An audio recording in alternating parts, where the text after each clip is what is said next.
نحمده ونصلي على رسوله الكريم اما بعد فاعوذ بالله من الشيطان الرجيم بسم الله الرحمن الرحيم يا أيها الذين آمنوا كتب عليكم الصيام كما كتب على الذين من قبلكم لعلكم تتقون صدق اللہ العظیم۔ میرے انتہائی محترم ناظرین اور سامعین کرام، رمضان المبارک کا مبارک مہینہ شروع ہو چکا ہے، اور اس مہینے کی اہمیت کا اندازہ ہم اس حدیث سے لگا سکتے ہیں جو رسول اللہ صلی اللہ علیہ وسلم نے حضرت جبریل علیہ السلام کی دعا پر آمین فرمایا۔ 3 باتیں ہیں، ان میں سے ایک بات یہ کہ جس شخص کو رمضان المبارک کا مہینہ ملے اور اس ماہ مبارک میں وہ اللہ رب العزت سے اپنے آپ کو معاف نہ کروائیں، جہنم سے اس کی خلاصی نہ ہو، اور رمضان المبارک کا مہینہ اختتام کو پہنچ جائے، تو حضرت جبریل علیہ السلام نے اس کے لیے بد دعا فرمائی اور رسول اللہ صلی اللہ علیہ وسلم نے اس پر آمین فرمایا۔ اس حدیث سے اس کا اندازہ لگایا جا سکتا ہے کہ یہ ماہ مبارک کتنا اہم ہے۔ دوسری ایک بات جو احادیث میں آتی ہے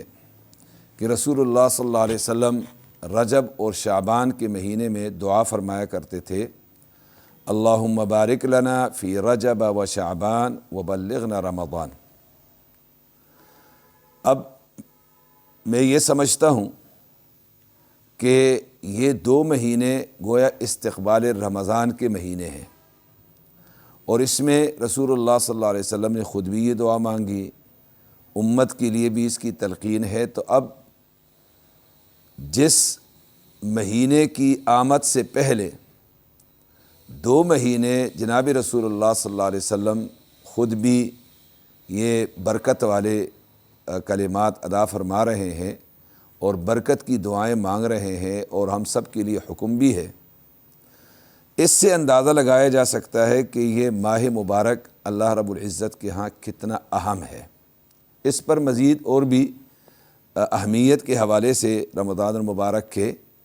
کہ اس ماہ مبارک میں قرآن کریم اترا ہے، اِنَّا أَنزَلْنَاهُ فِي لَيْلَةِ الْقَدْرِ۔ قرآن کریم کا نزول 2 مرتبہ ہوا ہے،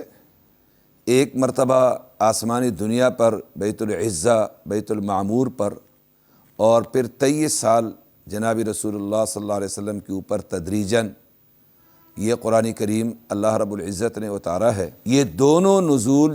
جو ہے یہ بھی لیلۃ القدر میں ہے اور رمضان المبارک کے مہینے میں ہے۔ پھر پچھلی جو کتابیں اتری ہیں، صحائف اترے ہیں، تو وہ کتابیں بھی وہ رمضان المبارک میں اللہ رب العزت نے اتاری ہیں۔ تو یہ ماہ مبارک اللہ رب العزت کے ہاں ایک عظمت کا حامل مہینہ ہے۔ تو سب سے پہلی بات تو یہ ہے کہ بحیثیت مسلمان کے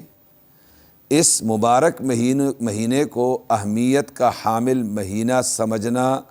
یہ ضروری ہے۔ جس چیز کی جتنی اہمیت انسان کے دل میں ہوتی ہے وہ پھر اس کے لیے اتنا ہی آگے کام کرتا ہے۔ تو پہلی بات تو یہ ہے کہ بحیثیت مسلمان کے ہمارے دلوں میں اس مہینے کی عظمت ہو، اور اس پر انشاءاللہ ہم مزید بھی بات کریں گے۔ دوسری بات یہ ہے کہ اب یہ ماہ مبارک گزارنا کیسے ہیں، چونکہ آغاز ہو چکا ہے، اور پھر رسول اللہ صلی اللہ علیہ وسلم نے اس حوالے سے میں 2 باتیں عرض کرنا چاہوں گا۔ ایک بات تو یہ ہے کہ رسول اللہ صلی اللہ علیہ وسلم نے اس مہینے کو 3 حصوں میں تقسیم فرمایا، کہ اول حصہ جو ہے وہ رحمت کا ہے، دوسرا حصہ مغفرت کا ہے، اور تیسرا حصہ جو ہے وہ جہنم سے خلاصی کا ہے۔ اس کے معنی یہ ہے کہ یہ تینوں عشرے یہ اہم ہے۔ میں اس تفصیل میں نہیں جاؤں گا کہ اس پر محدثین نے کیا لکھا ہے، لیکن اس کا مطلب یہ ہے کہ اگر پہلے 10 دن ضائع کیے تو اگلے 10 دنوں میں مشکلات ہوں گی، پھر اگلے 10 دن ضائع کیے تو پھر جو آخری 10 دن ہے اس کے اندر جو جہنم سے خلاصی کے لیے اللہ رب العزت کی طرف سے پھر آخری رات میں اعلانات ہوتے ہیں، تو انسان کے لیے پھر اس مرحلے کی طرف جانا مشکل ہوگا۔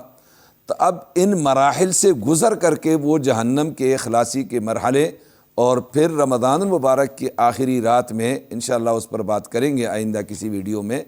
وہ اس انعام اور جائزے کا مستحق بن سکے گا جب وہ پورے رمضان المبارک کو پورے احتیاط اور عظمت کے ساتھ گزارنے کی کوشش کرے گا۔ تو میرے مسلمان بھائیوں اور بہنوں، اس پورے مہینے کو ہم نے عظمت کا مہینہ سمجھ کر کے پھر اس میں ہم نے کوشش کرنی ہے کہ اس کا کوئی دن، اس کا کوئی وقت، اس کی کوئی رات وہ ضائع نہ ہونے پائے۔ دوسری بات میں اس حوالے سے یہ عرض کروں کہ قرآن کریم میں جب ہم قرآن کریم کو پڑھتے ہیں تو روزوں کی فرضیت کا مقصد بتایا گیا ہے لعلکم تتقون۔ اچھا، جب ہم شروع سے اس کو پڑھتے ہیں تو پہلے پارے میں ایک اور آیت ہے یا ایھا الناس اعبدوا ربکم الذی خلقکم والذین من قبلکم لعلکم تتقون۔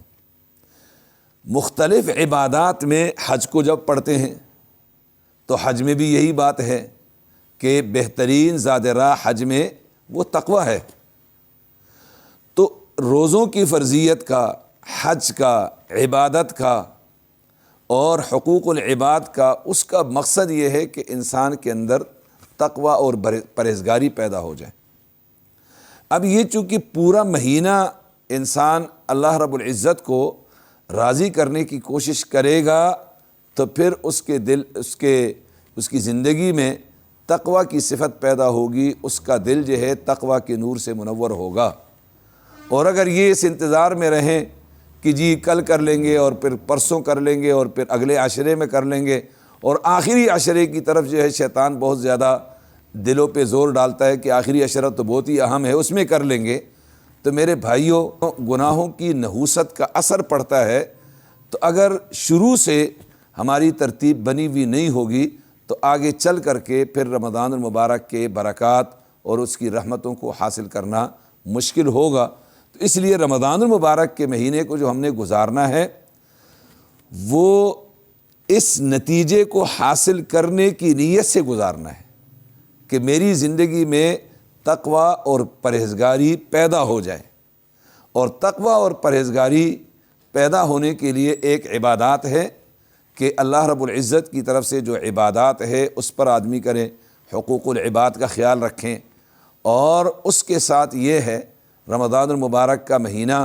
یہ قرآن کریم کے ساتھ ایک خاص تعلق کا مہینہ ہے، تو قرآن کریم کی تلاوت کو بڑھایا جائے، قرآن کریم کے ساتھ تعلق کو بڑھایا جائے۔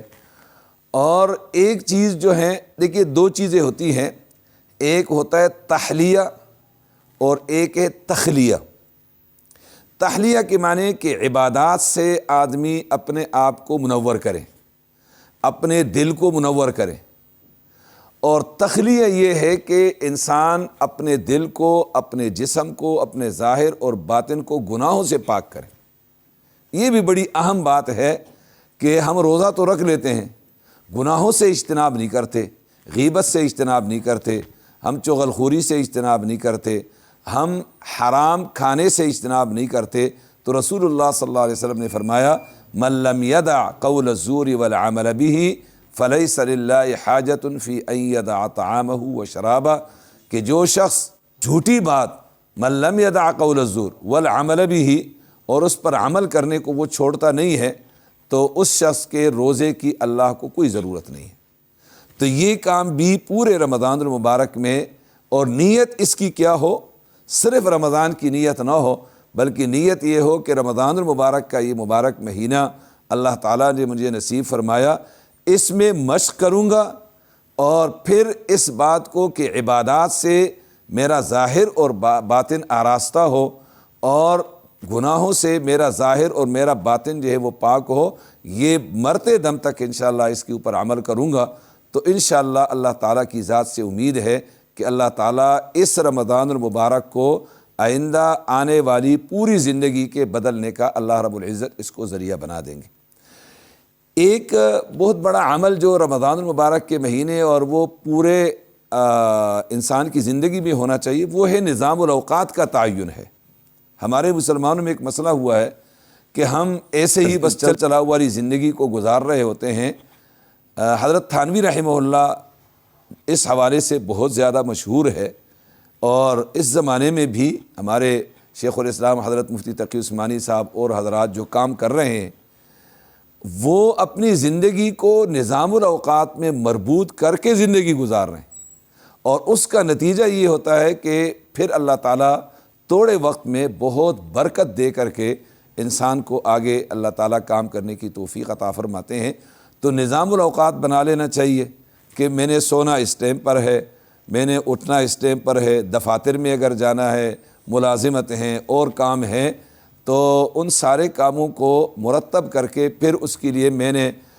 قرآن کریم کی تلاوت کے لیے، درود شریف کے لیے اور کاموں کے لیے کتنا وقت نکالنا ہے۔ اور یہ جو انفرادی عبادات ہے، یہ اکیلے میں بیٹھ کر کے